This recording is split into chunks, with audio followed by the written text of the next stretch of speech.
Morning, Judge. We're approaching on Mrs. Troy Britton. This is the one that, oh, you weren't here yesterday, Judge. Judge Jackson was here yesterday. We were trying to do something, but I asked to bring my client here so she could know what's going on. So, Judge, the original approach yesterday, while Judge Jackson filled in, was the man jurisdiction requested an extension of 2 days, which she granted because it's 2 days and typically do that. But Ricardo wanted the accused to come to court so that it could be a more formal understanding of what's happening. And during that time for this morning is Ricardo's not telling me she is wanting to have a bond set by the court. State as opposed. Yeah, this is the one where she's like 17 and she's got already like she's had 7 charges, yeah. 2 of them She's 19, Judge. Okay, 19. Right. Yeah. Sorry, I can't. Just you scare me, man. I can't. They're all very violent cases now. You know, you're wanted at state for another. You know, sorry, Judge, if I may, Sure. in talking to my client, you know, she's made valid points to me, and of course, I'm just. I know you're advocating for your client, and I'm never going to begrudge anyone for advocating. It's your job, I know. But you're 19 years old. You've got 7 priors already. You're wanted out of another state. There are multiple aggravated assault cases. You've got 2 failure to appears. At some point, we have to say when. And now's that point. You scared me, really. I don't want anything else to happen. So, So the extension was originally granted by Judge Jackson out to the, I want to miss 24th. I'm not doing any more. If they don't come here by that point, she gets released. Okay? All right. Thanks. Thank you, Judge. Thanks, Your Honor. Hello. Miss Young, coming up. Good evening, morning. Don't look at his computer. Sorry, I was trying to get the time from him. How's jail? Evening. How's jail? Shh. Treating us beautiful. You know, we can't get you to come. We can't get you to appear. Well, what happened was this time. No, but there's always an excuse. It's really easy to just pick up a phone and call Josh. How hard is that? You know, that's all we literally ask you to do is remain in contact with your lawyer. That's all you got to do. Yes, sir. We've repeatedly tried 4 different times. Your lawyer's asking me to let you out to get in this program, but I know if I let you out, you're just going to No, sir. take off. I'll do the program. That's not the problem, sir. Honestly, with the phone situation, that's how he has a whole different number since last time I came. I don't even have that number anymore. And with the transportation part, I don't have a car. So the way I move around is either using the bus or my feet, sir. And last time that I did come, I came on my own. No one told me to come.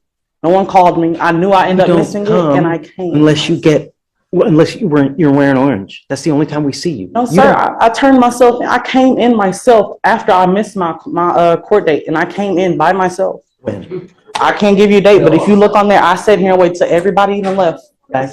Did she turn herself in? She got arrested. Can you tell? If you turn yourself in, that would make me very happy. But if you just got arrested and that's why we have you? No, sir. I came to court. Young. She's on the jail doc. Last page, I think.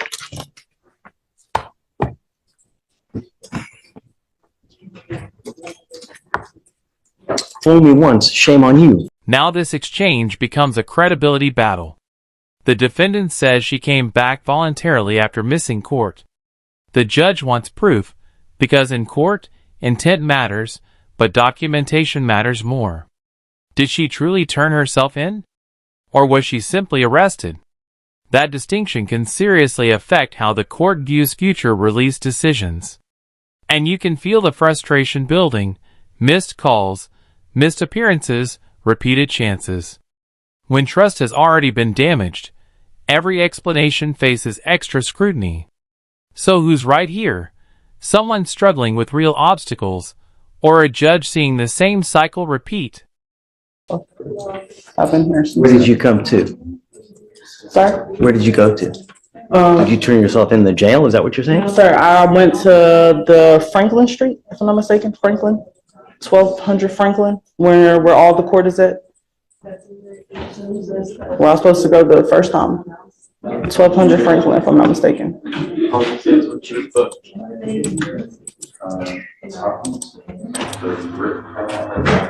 was on Sunday though. Was it over the weekend? Honestly, I don't even remember what day. Oh, this time? Yes, sir. I can't. Let me, you know what we could do is we could do this, is that if we're gonna do this, you know how we do that release that we release to people? Right. Something like that. So we know that she gets to the P180 place. Where is it? Where did they do the interview? Do you know? I guess because it's not like an inpatient facility, would it be different if it's? Where does it happen? Do you know? Do you know where the interview happens, Josh? I'm not sure like physically where it is, the P180. I'm checking the state though. Because I guess she wouldn't be released to that program. She'd just be released and have to. Do you have a date already for it? Do you have a date for it? There's like a way to book it online, but they said that you have to send a contract to PTI, P180 contract. So, which I think is what we have now. So I think we should be able to schedule it now. Okay, so let's do this. Schedule it, get a date, and then I'll put a GPS monitor on her prior to release. I'm not going to do this again. You ever take off on me again, I swear on everything that's holy, that'll be the 5th time. Do you understand? So I'm not giving you a PR bond now to just wait, get a date. We'll set it for like the day before, and then we'll give her a PR bond with a GPS prior to release. The instruction is she goes directly to get the interview done, and then we'll go from there. But I'm not going to continue to play this game. This is actually a compromise ruling, even if it doesn't sound gentle. The judge is not granting immediate freedom, but he's also not shutting the door completely. Instead, he creates structure. Schedule the program interview first, GPS monitoring before release, strict conditions, and a clear warning attached. That's the court trying to balance rehabilitation with control. Translation? I'll give you a path, but not blind trust. And that's a tension you see constantly in criminal court. How many second chances should someone get before conditions become consequences? What time does court start, sir? Court starts at, I just read the sign, 8:30, sir. What time did you get here? I got a felony court at 8 o'clock, sir. Oh, you had felony court today? Yes, sir. Excuse my absence, sir. It's okay. I mean, if you had felony court, then I'm not going to ding you.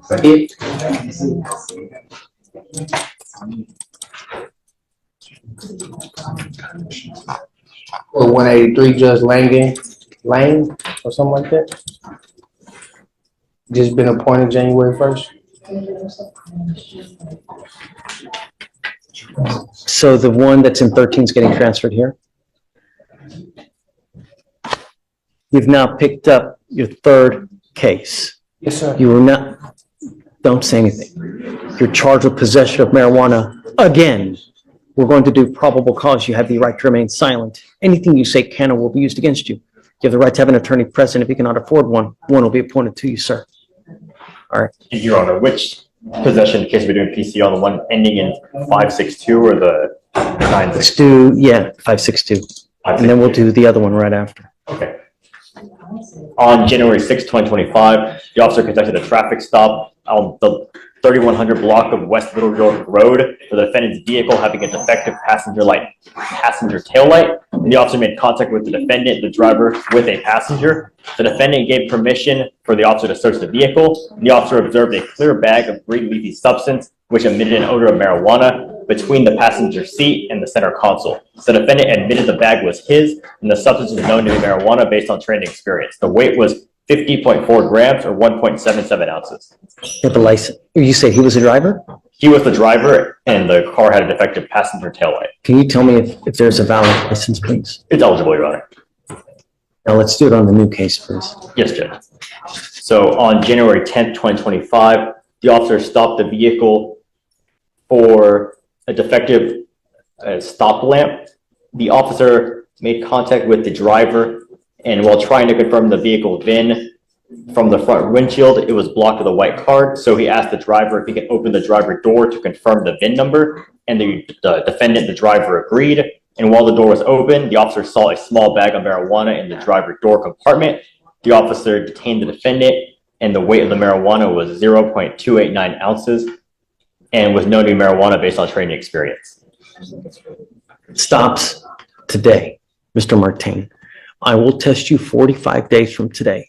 And if you test positive for marijuana, I'm going to revoke your bond and put you in.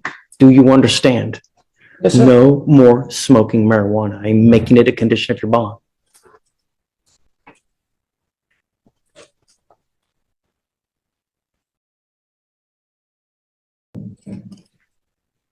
Do you need a court-appointed lawyer, sir? Yes, sir, for right now. I'll have you fill out an application. If you qualify, I will provide you a lawyer today. And let me make one more thing apprise you. If you pick up a fourth case, I'm going to go nuts. Do you understand, sir? Yes, sir. Your attitude is that like this is a big joke, but I don't know why you're laughing. It's not a funny matter. And, but I have the right to speak. no, don't. Yes, sir. You have the right to remain silent. I have a bunch of DAs here. Whatever you say, they're going to try to use it against you. I'm just trying to impart to you that a third case, it's not a happy thing.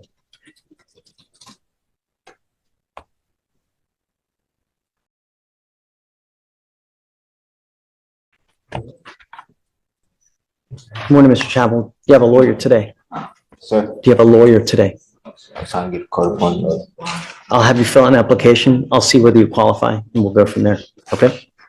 Please.